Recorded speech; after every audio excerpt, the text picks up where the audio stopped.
Welcome to the world of George Orwell's 1984, a chilling vision of a totalitarian future where freedom is a crime, and truth is whatever the party decides.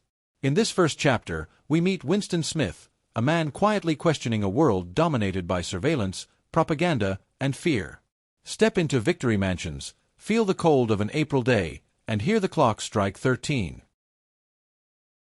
Part 1. Chapter 1. It was a bright, cold day in April, and the clocks were striking 13. Winston Smith, his chin nuzzled into his breast in an effort to escape the vile wind, slipped quickly through the glass doors of Victory Mansions, though not quickly enough to prevent a swirl of gritty dust from entering along with him.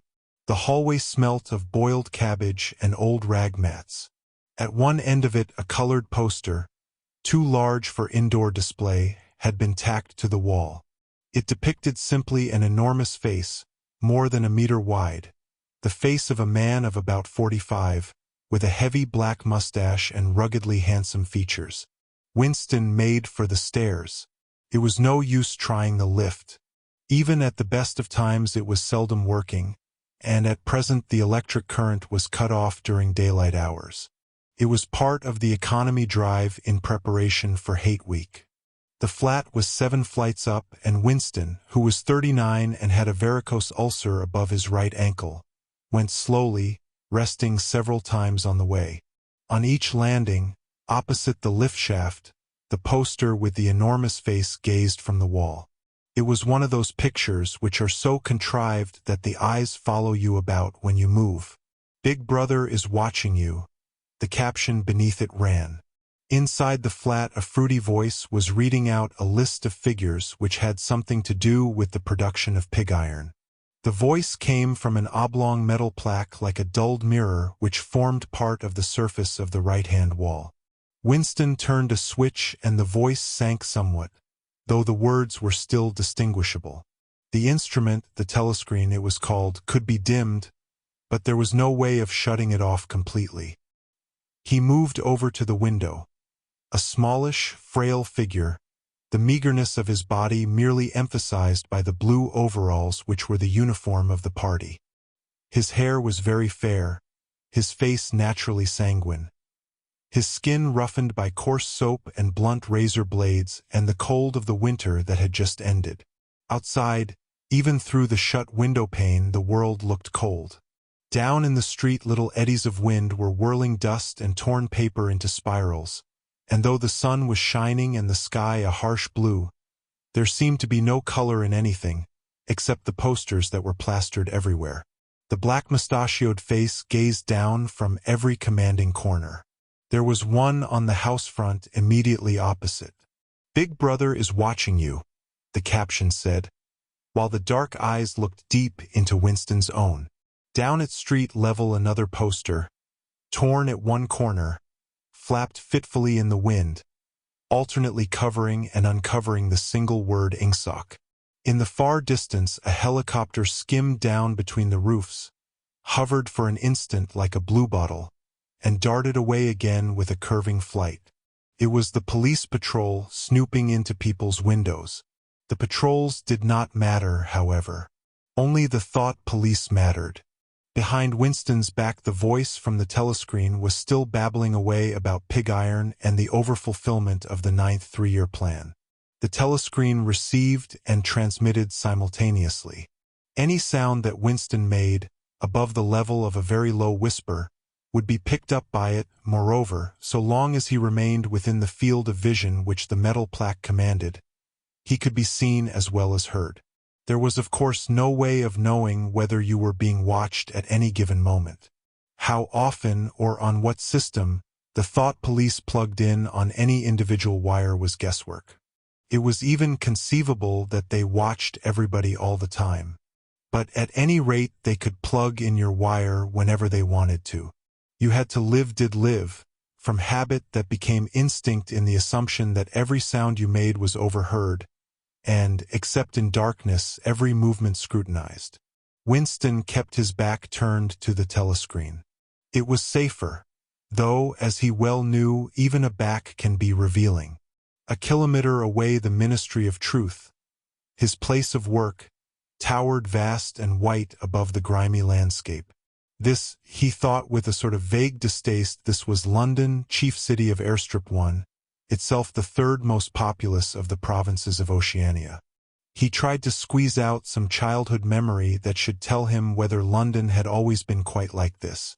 Were there always these vistas of rotting 19th-century houses, their sides shored up with balks of timber, their windows patched with cardboard and their roofs with corrugated iron, their crazy garden walls sagging in all directions? And the bombed sites where the plaster dust swirled in the air and the willow herbs straggled over the heaps of rubble, and the places where the bombs had cleared a larger patch and there had sprung up sordid colonies of wooden dwellings like chicken houses? But it was no use, he could not remember.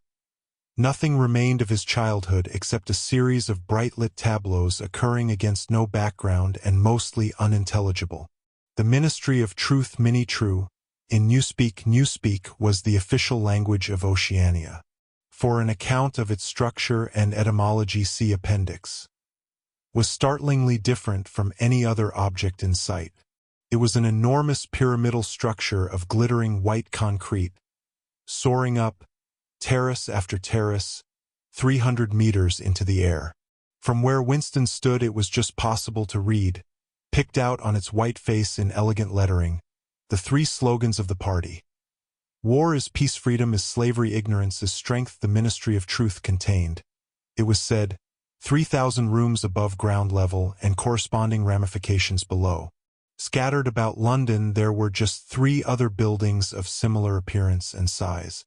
So completely did they dwarf the surrounding architecture that from the roof of Victory Mansions you could see all 4 of them simultaneously. They were the homes of the 4 ministries between which the entire apparatus of government was divided. The Ministry of Truth, which concerned itself with news, entertainment, education, and the fine arts. The Ministry of Peace, which concerned itself with war. The Ministry of Love, which maintained law and order. And the Ministry of Plenty, which was responsible for economic affairs. Their names, in Newspeak, Mini True, Mini Pax, Mini Love, and Mini Plenty. The Ministry of Love was the really frightening one. There were no windows in it at all. Winston had never been inside the Ministry of Love, nor within half a kilometer of it. It was a place impossible to enter except on official business, and then only by penetrating through a maze of barbed wire entanglements, steel doors, and hidden machine gun nests. Even the streets leading up to its outer barriers were roamed by gorilla-faced guards in black uniforms, armed with jointed truncheons. Winston turned round abruptly. He had set his features into the expression of quiet optimism which it was advisable to wear when facing the telescreen. He crossed the room into the tiny kitchen. By leaving the ministry at this time of day, he had sacrificed his lunch in the canteen, and he was aware that there was no food in the kitchen except a hunk of dark-colored bread which had got to be saved for tomorrow's breakfast. He took down from the shelf a bottle of colorless liquid with a plain white label marked Victory Gin. It gave off a sickly, oily smell, as of Chinese rice spirit. Winston poured out nearly a teacupful, nerved himself for a shock, and gulped it down like a dose of medicine. Instantly his face turned scarlet and the water ran out of his eyes. The stuff was like nitric acid, and moreover, in swallowing it one had the sensation of being hit on the back of the head with a rubber club. The next moment, however, the burning in his belly died down and the world began to look more cheerful. He took a cigarette from a crumpled packet marked Victory Cigarettes and incautiously held it upright, whereupon the tobacco fell out onto the floor. With the next he was more successful. He went back to the living room and sat down at a small table that stood to the left of the telescreen. From the table drawer he took out a pen holder, a bottle of ink, and a thick, quarto-sized blank book with a red back and a marbled cover. For some reason the telescreen in the living room was in an unusual position. Instead of being placed, as was normal, in the end wall where it could command the whole room, it was in the longer wall opposite the window. To one side of it there was a shallow alcove in which Winston was now sitting, and which, when the flats were built, had probably been intended to hold bookshelves. By sitting in the alcove and keeping well back, Winston was able to remain outside the range of the telescreen, so far as sight went. He could be heard, of course, but so long as he stayed in his present position he could not be seen. It was partly the unusual geography of the room that had suggested to him the thing that he was now about to do, but it had also been suggested by the book that he had just taken out of the drawer. It was a peculiarly beautiful book. Its smooth creamy paper, a little yellowed by age, was of a kind that had not been manufactured for at least 40 years past. He could guess, however, that the book was much older than that. He had seen it lying in the window of a frosy little junk shop in a slummy quarter of the town, just what quarter he did not now remember, and had been stricken immediately by an overwhelming desire to possess it. Party members were supposed not to go into ordinary shops, dealing on the free market, it was called. But the rule was not strictly kept because there were various things, such as shoelaces and razor blades, which it was impossible to get hold of in any other way. He had given a quick glance up and down the street and then had slipped inside and bought the book for $2.50. At the time he was not conscious of wanting it for any particular purpose. He had carried it guiltily home in his briefcase. Even with nothing written in it, it was a compromising possession. The thing that he was about to do was to open a diary. This was not illegal, nothing was illegal, since there were no longer any laws.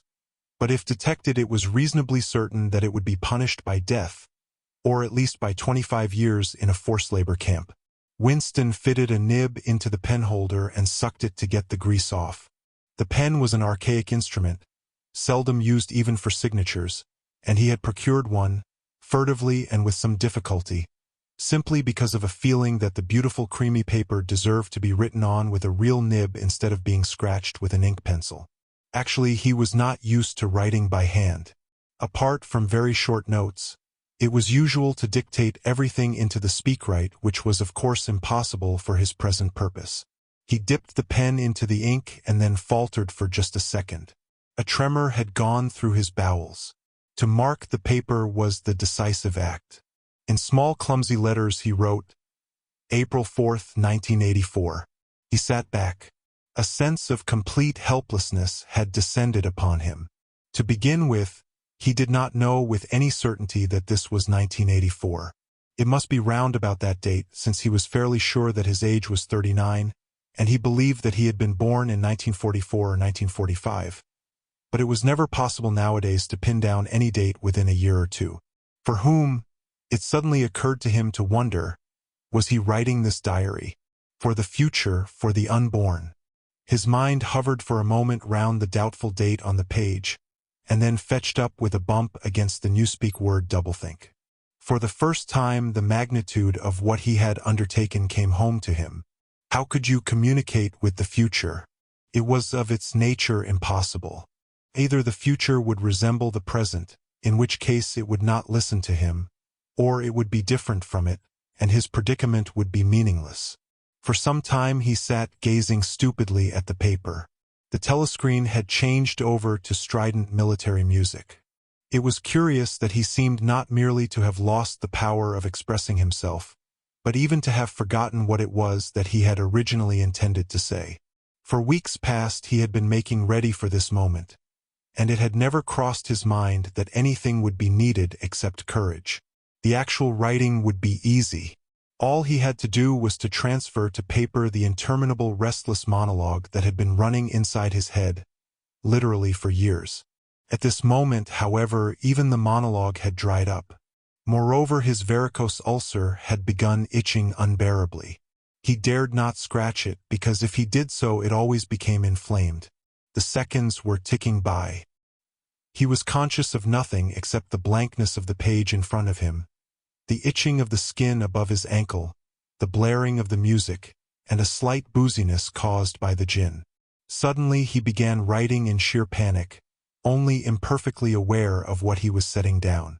His small but childish handwriting straggled up and down the page, shedding first its capital letters and finally even its full stops.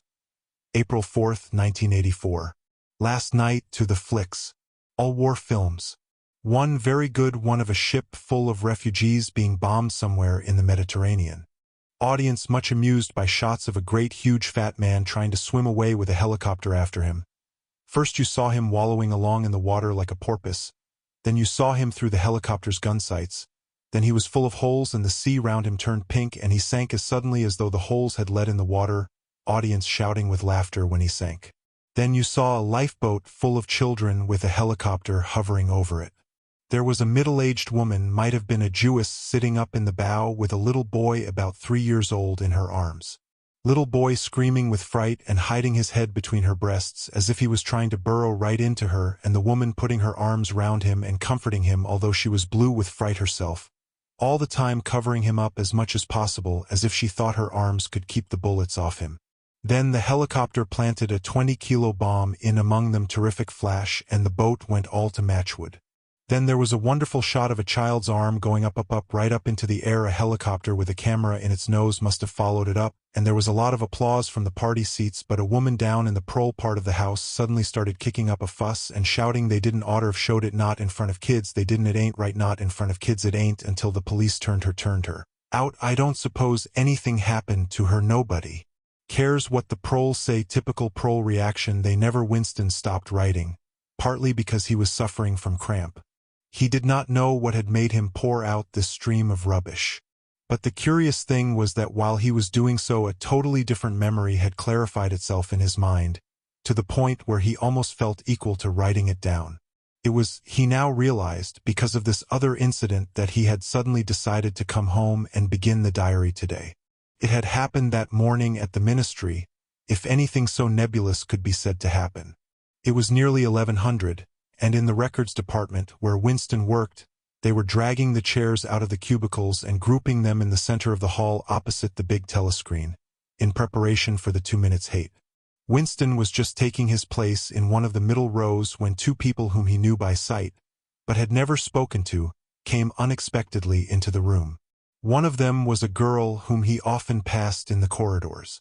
He did not know her name, but he knew that she worked in the fiction department. Presumably, since he had sometimes seen her with oily hands and carrying a spanner, she had some mechanical job on one of the novel-writing machines. She was a bold-looking girl of about 27, with thick hair, a freckled face, and swift athletic movements. A narrow scarlet sash, emblem of the Junior Anti-Sex League, was wound several times round the waist of her overalls, just tightly enough to bring out the shapeliness of her hips. Winston had disliked her from the very first moment of seeing her. He knew the reason. It was because of the atmosphere of hockey fields and cold baths and community hikes and general clean-mindedness which she managed to carry about with her. He disliked nearly all women, and especially the young and pretty ones. It was always the women, and above all the young ones, who were the most bigoted adherents of the party, the swallowers of slogans, the amateur spies and nosers out of unorthodoxy. But this particular girl gave him the impression of being more dangerous than most. Once when they passed in the corridor, she gave him a quick sidelong glance which seemed to pierce right into him, and for a moment had filled him with black terror. The idea had even crossed his mind that she might be an agent of the thought police. That it was true was very unlikely. Still, he continued to feel a peculiar uneasiness, which had fear mixed up in it as well as hostility, whenever she was anywhere near him. The other person was a man named O'Brien, a member of the inner party and holder of some post so important and remote that Winston had only a dim idea of its nature. A momentary hush passed over the group of people round the chairs as they saw the black overalls of an inner party member approaching. O'Brien was a large, burly man with a thick neck and a coarse, humorous, brutal face. In spite of his formidable appearance, he had a certain charm of manner. He had a trick of resettling his spectacles on his nose which was curiously disarming in some indefinable way, curiously civilized. It was a gesture which, if anyone had still thought in such terms, might have recalled an 18th-century nobleman offering his snuff-box. Winston had seen O'Brien perhaps a dozen times in almost as many years. He felt deeply drawn to him, and not solely because he was intrigued by the contrast between O'Brien's urbane manner and his prizefighter's physique. Much more it was because of a secretly held belief, or perhaps not even a belief, merely a hope that O'Brien's political orthodoxy was not perfect. Something in his face suggested it irresistibly. And again, perhaps it was not even unorthodoxy that was written in his face, but simply intelligence. But at any rate, he had the appearance of being a person that you could talk to if somehow you could cheat the telescreen and get him alone. Winston had never made the smallest effort to verify this guess. Indeed, there was no way of doing so. At this moment O'Brien glanced at his wristwatch, saw that it was nearly 1100, and evidently decided to stay in the records department until the 2 minutes hate was over. He took a chair in the same row as Winston, a couple of places away. A small, sandy-haired woman who worked in the next cubicle to Winston was between them.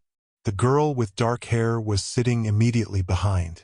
The next moment a hideous, grinding screech, as of some monstrous machine running without oil, burst from the big telescreen at the end of the room. It was a noise that set one's teeth on edge and bristled the hair at the back of one's neck. The hate had started. As usual, the face of Emmanuel Goldstein, the enemy of the people, had flashed onto the screen. There were hisses here and there among the audience. The little sandy-haired woman gave a squeak of mingled fear and disgust. Goldstein was the renegade and backslider who once, long ago, how long ago nobody quite remembered, had been one of the leading figures of the party, almost on a level with Big Brother himself, and then had engaged in counter-revolutionary activities, had been condemned to death, and had mysteriously escaped and disappeared. The programs of the 2 minutes hate varied from day to day, but there was none in which Goldstein was not the principal figure. He was the primal traitor, the earliest defiler of the party's purity. All subsequent crimes against the party, all treacheries, acts of sabotage, heresies, deviations, sprang directly out of his teaching. Somewhere or other he was still alive and hatching his conspiracies. Perhaps somewhere beyond the sea, under the protection of his foreign paymasters, perhaps even so it was occasionally rumored in some hiding place in Oceania itself.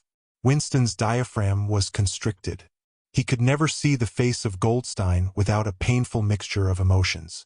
It was a lean Jewish face, with a great fuzzy aureole of white hair and a small goatee beard, a clever face, and yet somehow inherently despicable, with a kind of senile silliness in the long thin nose, near the end of which a pair of spectacles was perched. It resembled the face of a sheep, and the voice, too, had a sheep-like quality. Goldstein was delivering his usual venomous attack upon the doctrines of the party, an attack so exaggerated and perverse that a child should have been able to see through it, and yet just plausible enough to fill one with an alarmed feeling that other people, less level-headed than oneself, might be taken in by it. He was abusing Big Brother, he was denouncing the dictatorship of the party, he was demanding the immediate conclusion of peace with Eurasia, he was advocating freedom of speech, freedom of the press, freedom of assembly, freedom of thought. He was crying hysterically that the revolution had been betrayed, and all this in rapid polysyllabic speech which was a sort of parody of the habitual style of the orators of the party, and even contained newspeak words, more newspeak words, indeed, than any party member would normally use in real life. And all the while, lest one should be in any doubt as to the reality which Goldstein's specious claptrap covered, behind his head on the telescreen there marched the endless columns of the Eurasian army, row after row of solid-looking men with expressionless Asiatic faces, who swam up to the surface of the screen and vanished, to be replaced by others exactly similar. The dull rhythmic tramp of the soldiers' boots formed the background to Goldstein's bleeding voice.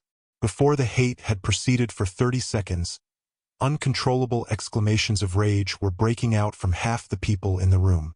The self-satisfied sheep-like face on the screen, and the terrifying power of the Eurasian army behind it, were too much to be borne. Besides, the sight or even the thought of Goldstein produced fear and anger automatically.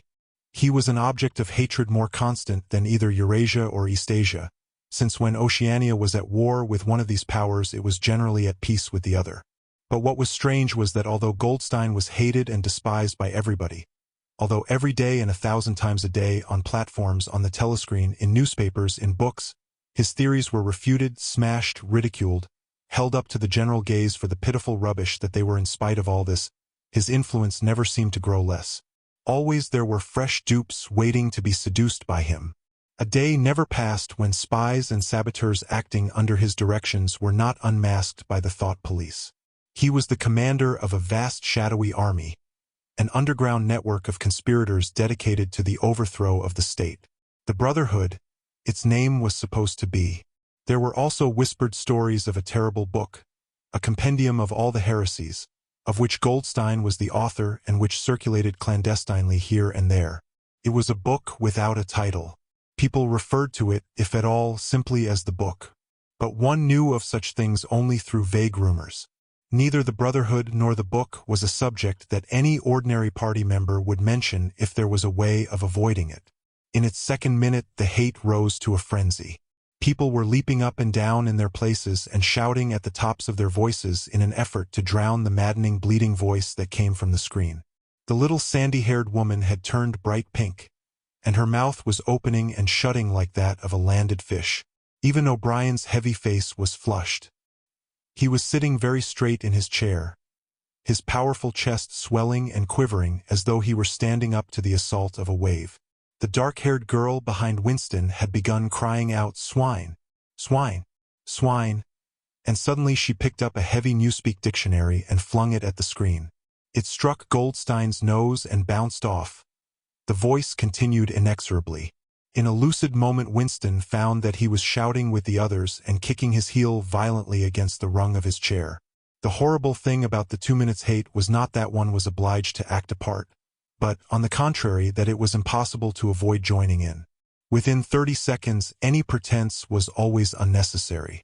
A hideous ecstasy of fear and vindictiveness, a desire to kill, to torture, to smash faces in with a sledgehammer, seemed to flow through the whole group of people like an electric current, turning one even against one's will into a grimacing, screaming lunatic. And yet the rage that one felt was an abstract, undirected emotion which could be switched from one object to another like the flame of a blow lamp. Thus, at one moment Winston's hatred was not turned against Goldstein at all, but, on the contrary, against Big Brother, the party, and the thought police. And at such moments his heart went out to the lonely, derided heretic on the screen, sole guardian of truth and sanity in a world of lies. And yet, the very next instant he was at one with the people about him, and all that was said of Goldstein seemed to him to be true. At those moments his secret loathing of Big Brother changed into adoration, and Big Brother seemed to tower up, an invincible, fearless protector, standing like a rock against the hordes of Asia, and Goldstein, in spite of his isolation, his helplessness, and the doubt that hung about his very existence, seemed like some sinister enchanter, capable by the mere power of his voice of wrecking the structure of civilization. It was even possible, at moments, to switch one's hatred this way or that by a voluntary act.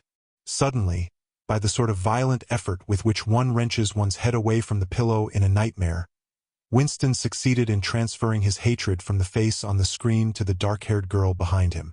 Vivid, beautiful hallucinations flashed through his mind. He would flog her to death with a rubber truncheon. He would tie her naked to a stake and shoot her full of arrows like Saint Sebastian. He would ravish her and cut her throat at the moment of climax. Better than before, moreover, he realized why it was that he hated her.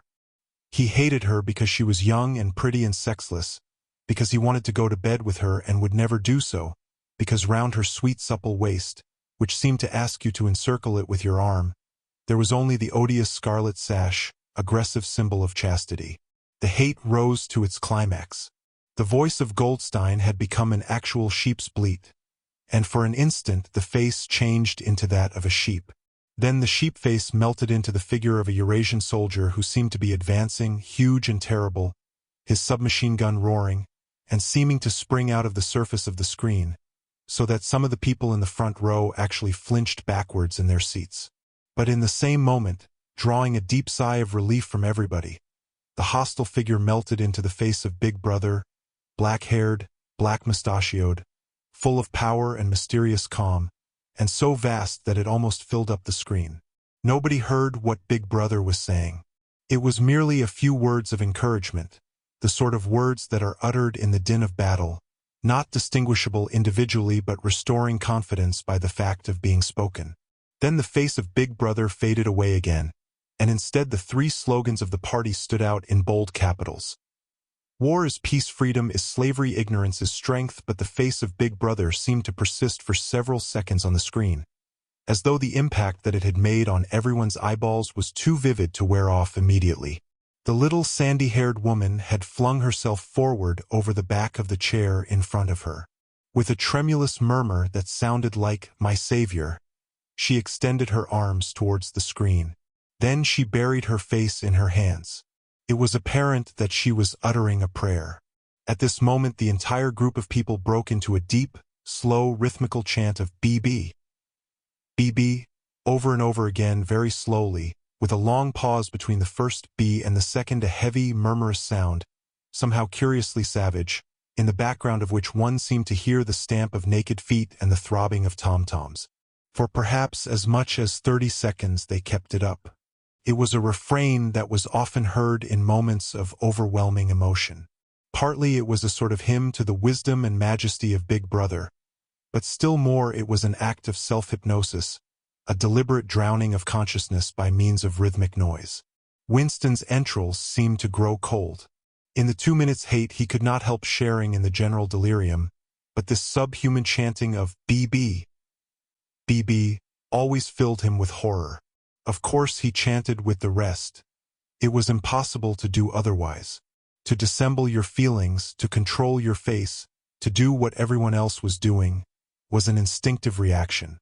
But there was a space of a couple of seconds during which the expression of his eyes might conceivably have betrayed him. And it was exactly at this moment that the significant thing happened, if, indeed, it did happen. Momentarily he caught O'Brien's eye. O'Brien had stood up. He had taken off his spectacles and was in the act of resettling them on his nose with his characteristic gesture. But there was a fraction of a second when their eyes met, and for as long as it took to happen Winston knew, yes, he knew, that O'Brien was thinking the same thing as himself. An unmistakable message had passed. It was as though their two minds had opened and the thoughts were flowing from one into the other through their eyes. "I am with you," O'Brien seemed to be saying to him. "I know precisely what you are feeling. I know all about your contempt, your hatred, your disgust. But don't worry, I am on your side." And then the flash of intelligence was gone, and O'Brien's face was as inscrutable as everybody else's.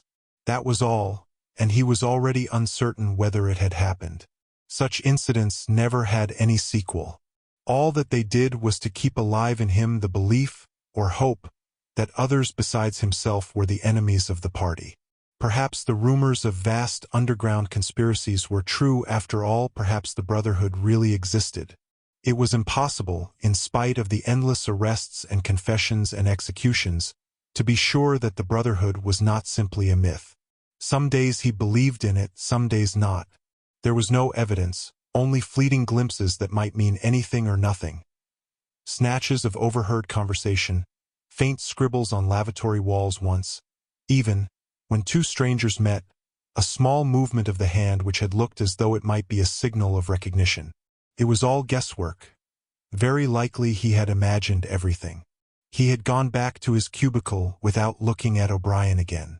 The idea of following up their momentary contact hardly crossed his mind. It would have been inconceivably dangerous even if he had known how to set about doing it. For a second, 2 seconds, they had exchanged an equivocal glance, and that was the end of the story. But even that was a memorable event, in the locked loneliness in which one had to live. Winston roused himself and sat up straighter. He let out a belch. The gin was rising from his stomach. His eyes refocused on the page. He discovered that while he sat helplessly musing he had also been writing, as though by automatic action. And it was no longer the same cramped, awkward handwriting as before. His pen had slid voluptuously over the smooth paper, printing in large neat capitals down with Big Brother down with Big Brother down with Big Brother down with Big Brother down with Big Brother over and over again, filling half a page. He could not help feeling a twinge of panic. It was absurd, since the writing of those particular words was not more dangerous than the initial act of opening the diary. But for a moment he was tempted to tear out the spoiled pages and abandon the enterprise altogether. He did not do so, however, because he knew that it was useless. Whether he wrote down with Big Brother, or whether he refrained from writing it, made no difference. Whether he went on with the diary, or whether he did not go on with it, made no difference. The thought police would get him just the same. He had committed would still have committed, even if he had never set pen to paper the essential crime that contained all others in itself. Thoughtcrime, they called it. Thoughtcrime was not a thing that could be concealed forever. You might dodge successfully for a while, even for years, but sooner or later they were bound to get you. It was always at night. The arrests invariably happened at night. The sudden jerk out of sleep, the rough hand shaking your shoulder, the lights glaring in your eyes, the ring of hard faces round the bed. In the vast majority of cases there was no trial, no report of the arrest. People simply disappeared, always during the night. Your name was removed from the registers. Every record of everything you had ever done was wiped out. Your one-time existence was denied and then forgotten. You were abolished, annihilated. Vaporized was the usual word. For a moment he was seized by a kind of hysteria. He began writing in a hurried, untidy scrawl. "They'll shoot me, I don't care, they'll shoot me in the back of the neck, I don't care, down with Big Brother, they always shoot you in the back of the neck, I don't care, down with Big Brother." He sat back in his chair, slightly ashamed of himself, and laid down the pen. The next moment he started violently. There was a knocking at the door. Already.